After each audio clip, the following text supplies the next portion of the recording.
1977 FJ45, and look at it. Just look at it. What a bloody doozy. Hasn't always looked like this. We've got Luke owns this, and I'll also talk about his dad, Jason, because it's a father-son build, and they've told me that this one started its life out at St. George on a cattle property as, I believe, a feedlot, actually, and it was a feedlot rig. So I did ask them, was there a lot of cow shit and a lot of rust and that? And they said, no, there was more dints and stuff.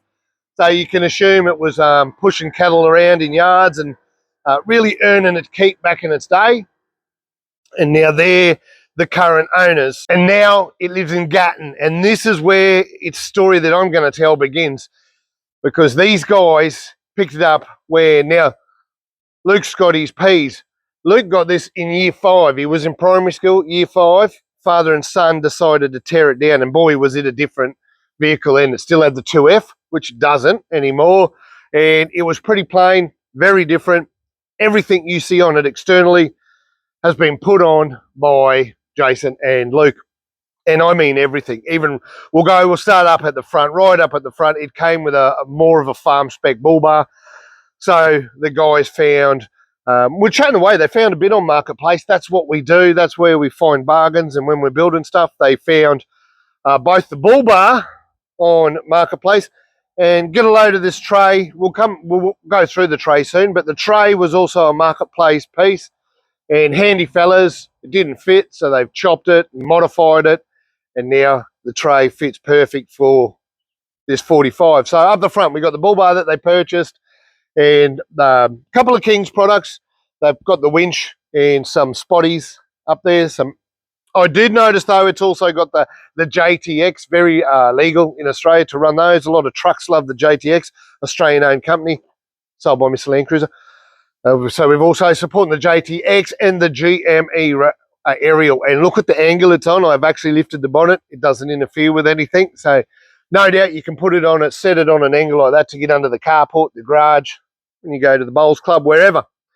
While we're still on the outside there, some doozy looking rims, some big ass wheels there. They're a 285, which is a 33, so fully road legal, but they're huge, good looking rims. The lads bought brand new.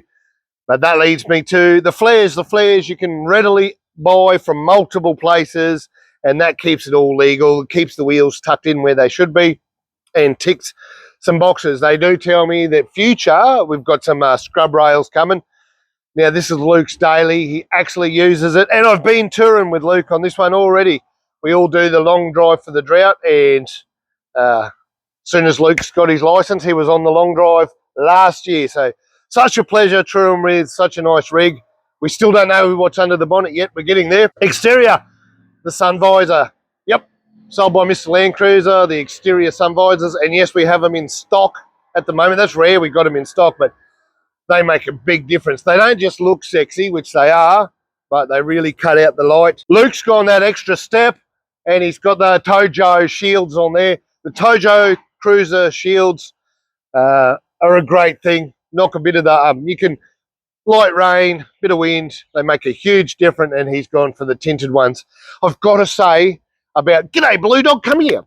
I've got to say about this car is, you love to be in a video, don't you? Don't you, we on the wheel? It's all steel, it's all original panels. Now, Jason, Luke, they've been a good customer and friend of Mr. Landcruiser. They come and visit, and they support us by parts. It's spent a lot of time up at Whistle and Soot, and one thing we haven't sold them is panels. They've kept all the original panels. They're all steel. They've all been back together. Now, this car was torn down as such as the tray, all the front end was off. They were able to leave the cab on and then do the restoration and engine conversion, gearbox, now got a 5-speed, what have you. That leads me to the tray. They did, as I mentioned, they've made the tray. Well, they cut down the tray. They got it on Marketplace. When, we'll have to find a photo, put it here, because when we tour together on the long drive, and when they do any sort of camping or touring, Luke's got a bigger setup just for touring now. He takes all that off and it's kept it pretty simple. Got the dog box in there. Inside, that dog box is where refrigeration and all the battery system, you can see some cables coming down and the big ass Anderson there. Well, the Anderson and the batteries are placed, and both batteries are placed in there, and you have to unscrew stuff to get them out. So a great idea. They can jump start it from another car, or if there's any dramas, they don't have to go pulling batteries out or trying to reach in with leads. Very smart. I've seen Richard do it around here. It just makes life easier if you use your noggin sometimes. And then I really like on the other side. The other side we have just a water tank. It gives it that period correct. I guess it looks like an old alcohol tank. I don't know. In the comments, someone tell me what that tank is. And then we've got more storage around the back there. They put some boxes on. All done by Jason, Luke. This whole build, they've added it. Now, underneath this thing, look at the way she sits. Pretty nice. It's got the terrain tamer parabolics on there. And a lot of us guys, now that we're sampling that and now that we've gone to them, we won't go back to multi-leaf. It's really the way moving forward for comfort. I compare multi-leafs like driving a forklift. A lot more rigid. You get a bit more bounce in these, but a bit softer and a bit more flex as well. I'll stop waffling. Let's go and have a look. What engine has Luke got in here? Let's have a look. Here we are. It's got a 1HZ turboed. Little powerhouse. A lot more energy than my 2H, let's say. So it came with a 2F. Now, Luke was virtually given this engine. $200 he reckons. And for a $200 engine, the best thing to do is rebuild it. So she's had a full tear down, machined everything properly, and fully rebuilt before throwing back in, or before throwing in here. And hence now it has the 5-speed. There's a few upgrades going on.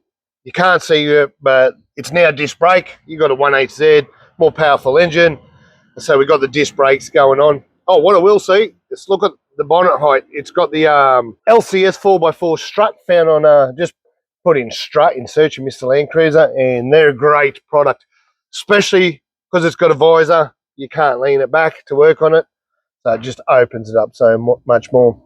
Now, there's a few things going on here, and I'm going to talk about the obvious, the airbox. This is all of Whistle and Soot's gear. The snorkel, which you can see from the outside, all the exhaust system, turbo kit, no doubt, the airbox, it's all Whistle and Soot, and it's such clean, nice looking gear. They do amazing work. They also do amazing R&D when they put this stuff out, because I've noticed just the room. Now, this engine comes with all the aircon brackets. It still has the compressor set up, so there's the knee freezer in there.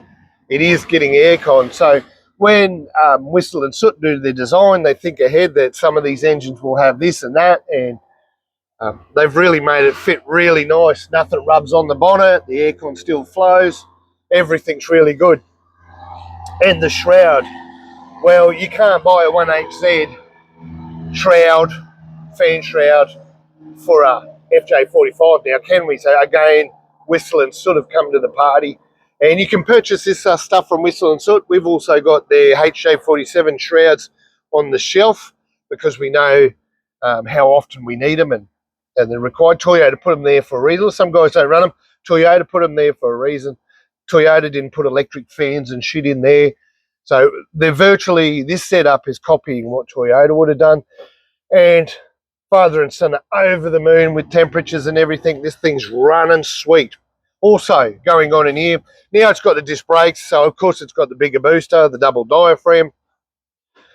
Powerhouse, you need some power steering in this one. This one's a little bit different. If we can take a close look down in there, that's the Hilux, the LN106 box, and I believe you can buy adapter plates up the sunny coast for those ones, so it all fits in and works.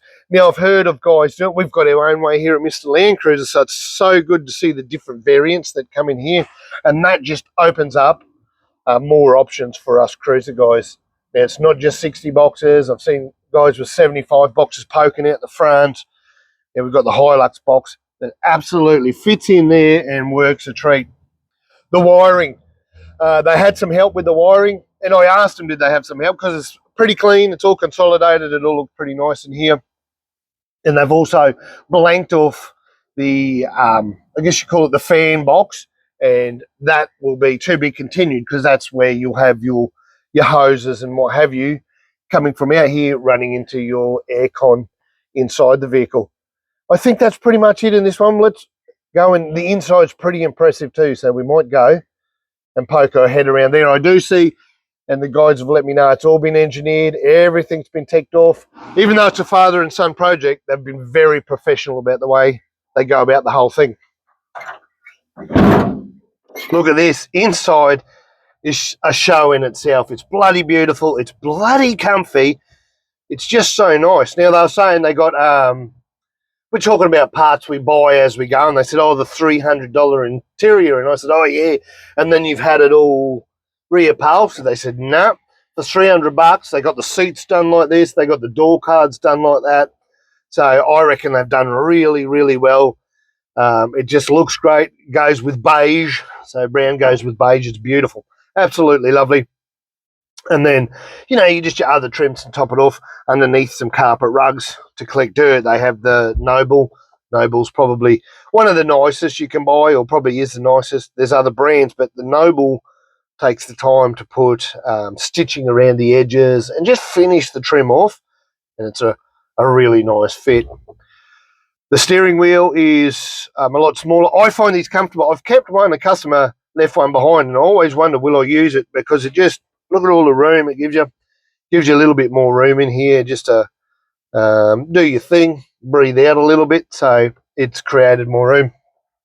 Both sides are using the armrest cup holders. So what do you call them? They're called cup holders. Using the armrest cup holders. It doesn't stop there. If we go up, we've got the parcel shelf. Is also a double cup holder, passenger and driver. So Luke's on his P's. He can have 2 mineral waters, and Dad can have 2 beers on the other side. So very handy. What a nice console too. It's all been closed in, so we've got gauges in there, but the wiring's now hidden. And so we'll go through the gauges. We've got temp and oil pressure up in the console, the parcel shelf.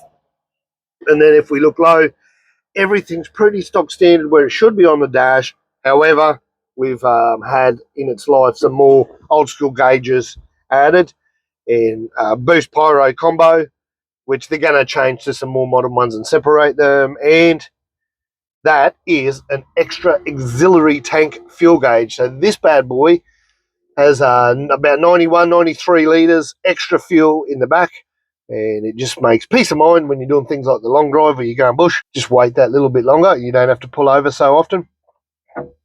Very, very comfortable in here.